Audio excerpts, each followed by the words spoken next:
है बहुत अंधियार अब सूरज निकलना चाहिए। जिस तरह भी हो ये मौसम बदलना चाहिए। नमस्कार, मैं जनवक्ता श्री ओम गौतम और मैं ऐसा इसलिए कह रहा हूं कि तमाम कोशिशों के बावजूद पिछले 7-8 सालों से शिकायत पेंडिंग होने के बावजूद अब वो व्यक्ति भारत का सीजीआई बनेगा जिससे कि मोदी सरकार भी जिसको हाई कोर्ट का चीफ जस्टिस बनाने के लिए तैयार नहीं थी। लेकिन विडंबना ये देखिए या फिर कॉलेजियम की ताकत आप समझिए कि उसी व्यक्ति को अब सीजीआई बनाने के मुद्दे पर भारत सरकार और भारत के राष्ट्रपति ने सहमति दे दी है। मैं बात कर रहा हूं भारत के 53वें सीजीआई बनने जा रहे हैं सूर्यकांत शर्मा जी की। ये जो सूर्यकांत शर्मा है, इनके पिता हरियाणा में एक मामूली स्कूली टीचर हुआ करते थे और इसी बात को लेकर अब इनके पक्ष में तमाम स्टोरी अखबारों या वेबसाइटों पर बनाने की कोशिश की जा रही है और ये कहने की कोशिश की जा रही है कि अपने परिवार में से पहले वकील होते हुए भी अपनी मेहनत और निष्ठा की वजह से जस्टिस सूर्यकांत अब भारत के सीजीआई बनने जा रहे हैं। तमाम कहानियां बनाई जा रही हैं। ये कहा जा रहा है कि स्कूल में फर्नीचर नहीं था, ये टाट पट्टी पर बैठकर पढ़ते थे और मेहनत से वो यहां तक पहुंचे हैं।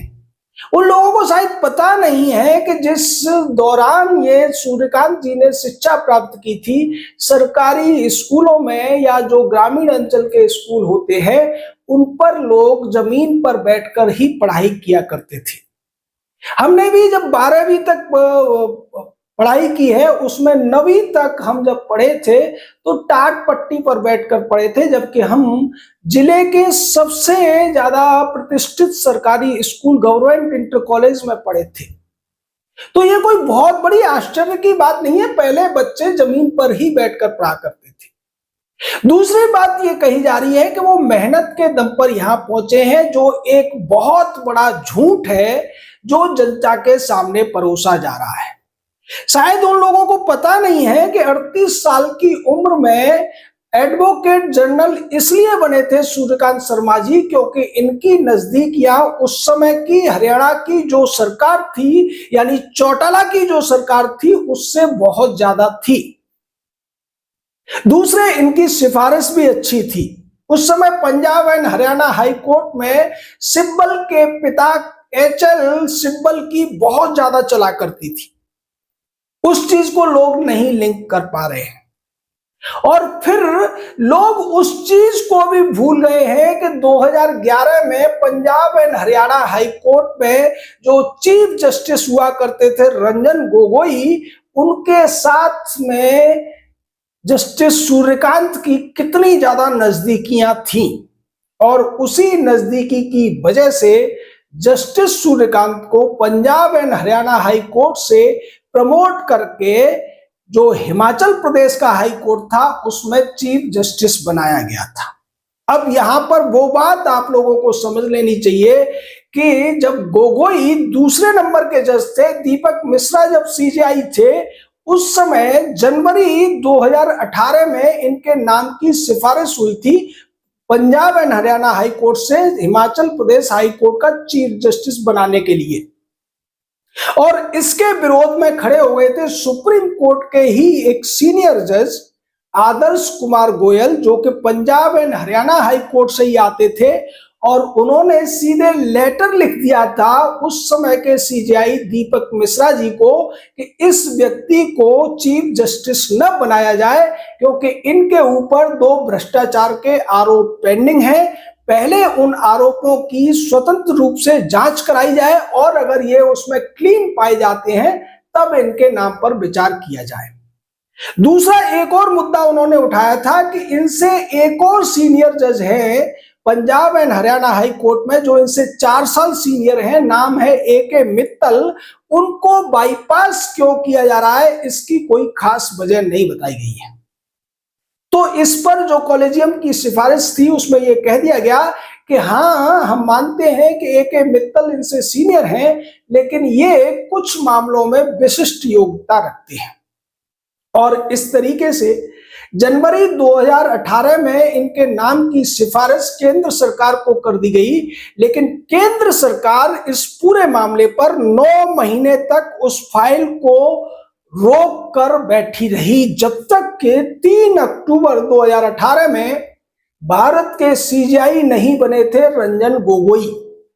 और जैसे ही रंजन गोगोई भारत के सीजेआई बने, उन्होंने सबसे पहला काम यही किया कि अपने चेले सूर्यकांत शर्मा को हिमाचल प्रदेश हाई कोर्ट का चीफ जस्टिस बनवा दिया। अब आप सोचिए कि जो लोग ये कह रहे हैं कि ये अपनी मेहनत के दम पर वहां पहुंचे हैं, तो शायद वो ए.के. मित्तल जो Punjab and Haryana high court के जज थे, उनके सीनियरिटी को नहीं उन्हें पता है, या फिर जो 9 महीने तक फाइल दबाकर बैठी रही थी यही केंद्र सरकार, यही मोदी सरकार, जिसने 9 महीने तक सूर्यकांत को हिमाचल प्रदेश हाई कोर्ट का चीफ जस्टिस नहीं बनने दिया था।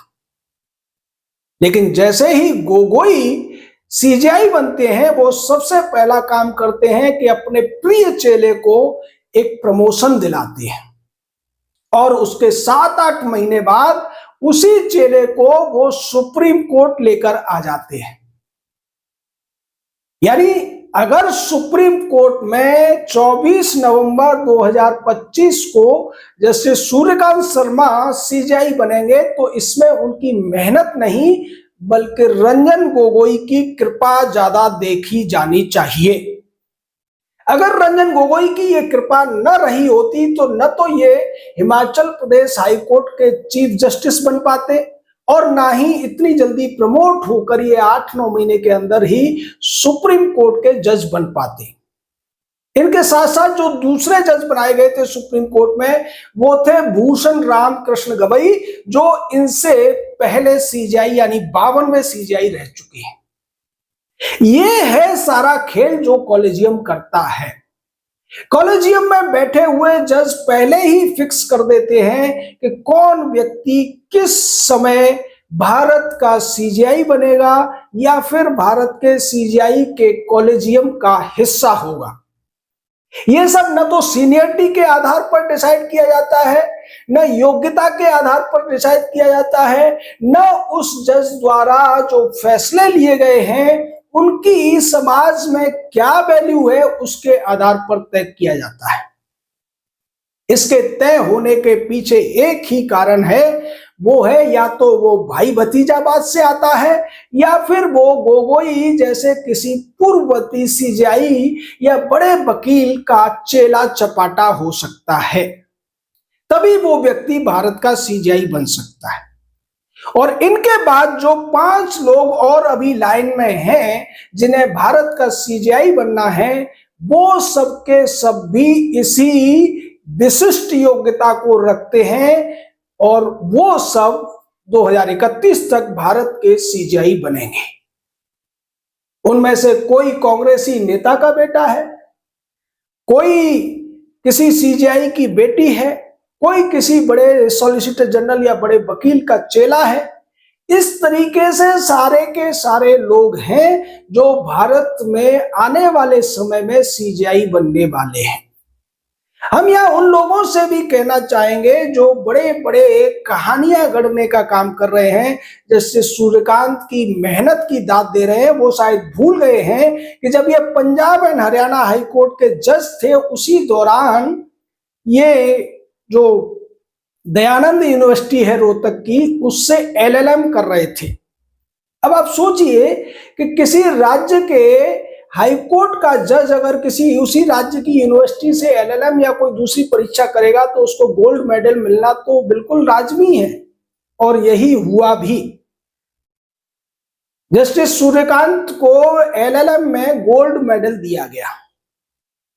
वैसे तो इन्हें कोई जरूरत नहीं थी, और जरूरत थी तो किसी दूसरी यूनिवर्सिटी से कर सकते थे, लेकिन उन्होंने अपने ही राज्य की अपने ही कार्य क्षेत्र में आने वाली यूनिवर्सिटी को चुना, और उस यूनिवर्सिटी ने भी इनको एलएलएम में गोल्ड मेडल देने में अपनी शान समझी। ये इस देश का सबसे बड़ा दुर्भाग्य है कि जिस डीप स्टेट को रोकने के लिए भारत में सीजीआई और दूसरे जजों की नियुक्ति की बात भारत के संविधान के अनुच्छेद 124 के सब क्लॉज 2 में कही गई थी कि उनकी नियुक्ति राष्ट्रपति के द्वारा होगी, उसको एक फैसले के द्वारा पहले 3 जजों में और फिर 5 जजों के एक कॉलेजियम में समाहित कर दिया गया। यानी जो कुछ संविधान में लिखा हुआ है जजों की नियुक्ति उसके अनुसार नहीं होती है, बल्कि संविधान की जो व्याख्या सुप्रीम कोर्ट के जजों ने कर दी है उसके अनुसार होती है। और इसे रोकने के लिए जब 2014 में सर्वसम्मति से भारत के संसद ने एक कानून पास किया जो 2015 में आकर इफेक्ट में आया, उस कानून को सुप्रीम कोर्ट के 5 जजों की बेंच ने खारिज कर दिया। और खारिज करने का आधार था सिर्फ और सिर्फ जुडिशियल इंटरप्रिटेशन। यानी संविधान का कोई भी अनुबंध, कोई भी उपबंध उसके खिलाफ नहीं था, उसके बावजूद एनजेएसी को खारिज कर दिया गया, क्योंकि एनजेएसी जजों की नियुक्ति में दोबारा से एग्जीक्यूटिव की भूमिका को स्थापित करने का काम कर रही थी। और जजों का यह मानना था कि जुडिशियल इंडिपेंडेंस के लिए जजों की नियुक्ति तो जजों के द्वारा ही होनी चाहिए। इसके ऊपर डॉक्टर बी.आर. अंबेडकर ने संविधान सभा में कहा था कि मैं नहीं चाहता इंपीरियम इन इंपीरियो हो, यानी कि स्टेट विद इन स्टेट बन जाए, यानी कि देश के अंदर कोई डीप स्टेट जैसी स्थिति पैदा हो। पर आज की वास्तविकता यह है कि हमारे देश में जो जुडिशरी है वो एक डीप स्टेट का रूप ले चुकी है। यानी लोग जो अपनी सरकार चुनकर भेजते हैं, जो सरकार बाकी मामलों में सारे अधिकार रखती है, लेकिन जुडिशरी के मामले में वो सरकार असहाय है, वहां उनकी कुछ नहीं चलती। सबसे बड़ा उदाहरण जस्टिस सूर्यकांत के सीजीआई बनने का है। आप सोचिए, यही मोदी थे, यही उनकी सरकार थी जिसने 2018 में जब इनके पास पूर्ण बहुमत था तब इस जज की फाइल को 9 महीने के लिए ठंडे बस्ते में डाले रखा था। यानी इस व्यक्ति को ये हिमाचल प्रदेश का चीफ जस्टिस बनाने को राजी नहीं थे। आज उसी व्यक्ति को केंद्र सरकार ने भारत के 53वें सीजीआई के तौर पर स्वीकार कर लिया है, तो ये उस डीप स्टेट की ही अनकॉन्स्टिट्यूशनल पावर है।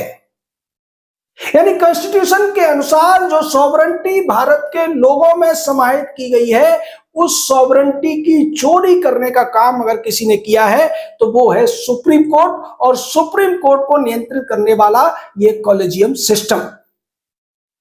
अब ये जो सॉवरेंटी की चोरी हुई है, इसको वापस कैसे लाया जा सकता है, इस पर विचार करने की जरूरत है।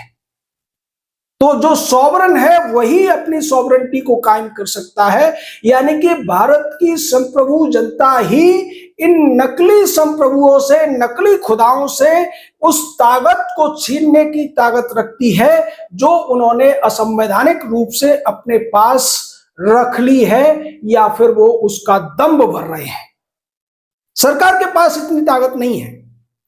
सरकार सिर्फ एक काम कर सकती है आज की परिस्थितियों में, वो है एनजेएसी के केस को दोबारा रीओपन कराना, जिसकी दिशा में सरकार आगे बढ़ रही है। लेकिन उससे पहले जनता को उतना दबाव बनाना पड़ेगा जिसके द्वारा अगले जो सीजीआई हो 53 के बाद 54, 55, 56 जो हैं, उन लोगों को भारत के सीजीआई बनने से रोका जा सके, क्योंकि वो उस लिस्ट में किसी योग्यता की वजह से नहीं है, बल्कि सिर्फ और सिर्फ भाई भतीजावाद और चेलापंथी की वजह से है, यानी कि जुगाड़ की वजह से है।